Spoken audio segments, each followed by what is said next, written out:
Dr. Michael Solomon, tell me something. We talk about and we hear about sexual abuse or other abuses, and we think it cannot happen to me or to somebody I know.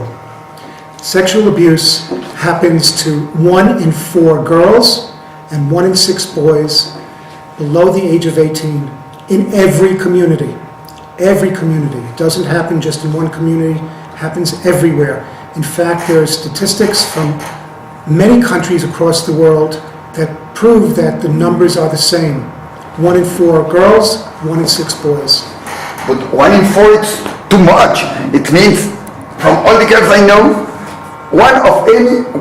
it can happen to one of them. 25%. But what do you consider sexual abuse? Because we are used here to, I don't know, if you have a little girl, to hug her, to give her a kiss, a normal kiss, to the friends, That's not necessarily considered sexual abuse. Sexual abuse is something that is coercive, something that is painful, something that is not necessarily penetration of sex, but could be anything that causes a sexual contact between someone who is more powerful and a victim who is less powerful.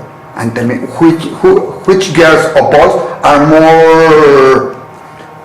We used to think that there is a specific model of children who are more susceptible. Yes. Children who come from families where there are financial problems, where there is domestic violence, or the parents have problems, either mental problems or health problems, the age of the child. All of these things are factors.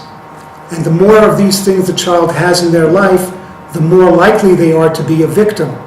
But it isn't that simple and straightforward a formula.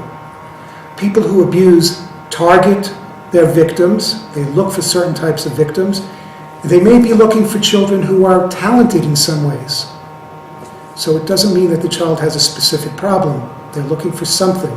They want to fulfill their own need for power, for aggression, for release of anger, for control. And how do you detect who is more dangerous for a girl or for a boy? In these cases, how do you keep them away, or how do you, I don't know who, because many cases, they happen inside the family or with friends. How do you detect them and say, don't go with him, or be careful with him or with her? Because it can be also a woman doing sexual abuse. True.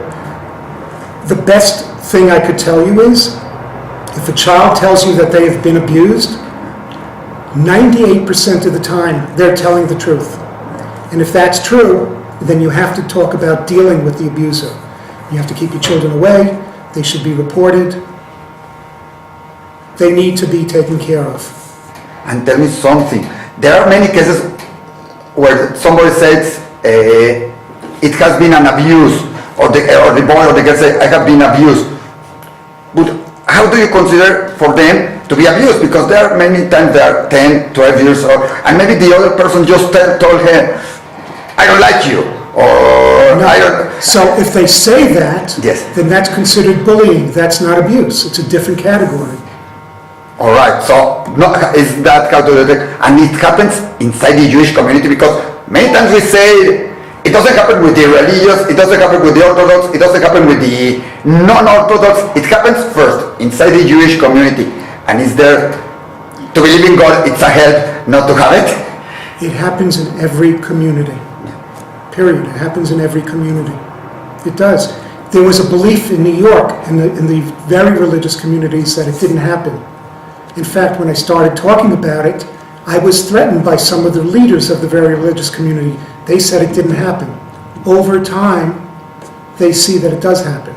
Over time, they've admitted that it's happening.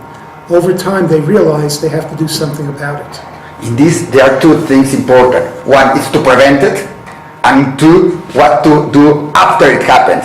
First of all, what to do to prevent it, how to work and to prevent it, because it's not a topic that we talk openly, or we like to talk because it's like taboo, like we say it here. It doesn't happen, it won't happen. So the only way to really prevent it, we can't prevent it completely, that's an impossible thing. But the only way to prevent it is to talk about it. Children need to know, they need to understand what it is, they need to protect themselves, they need to be able to be taught to turn to their parents and be willing to talk to their parents about things that happened. And we can't be shy about teaching our children to do that. And it does happen in the Jewish communities.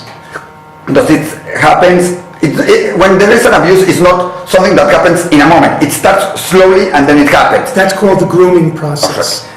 How to detect it? I know you can talk with your sons or with your girls, or how to detect it, like a father, like a teacher, how to detect that it's something happening. Is there any signs, any alerts there? Yes, parents need to be very alert to when an adult wants to spend a lot of time with their child. It may be a nice thing, but often it isn't.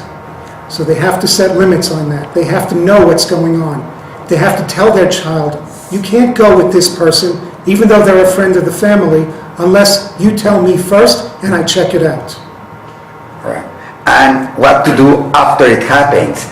Because, all right, you said it. There are many times that adults or the whole community, I'm not talking about the Jewish community, outside, or everybody says, it's not possible. He's so nice, a nice person. She's so beautiful, she's kind with everybody. He cannot, or she cannot do it. So one of the things I talk about is how abusers not only groom the child to be a victim, but they groom the adults, they groom the parents, they groom the community. They come across as being caring and sensitive and warm and responsive to children, and they know how to deal with children and all those things. We need to keep an eye on people like that. Many of them are nice people, some of them are not, and we have to be willing to stop giving everybody a pass and saying it's okay, they're nice people. We have to be on top of it. And when it happens, when somebody comes to you and says, it happens. Now there is a line in Mexico that it's for people to help them when they call and say, it happens to me this or this. How to respond, like a father, like a friend, how to respond to somebody that calls you and say, I have a problem, I have been abused, or I feel I have been abused.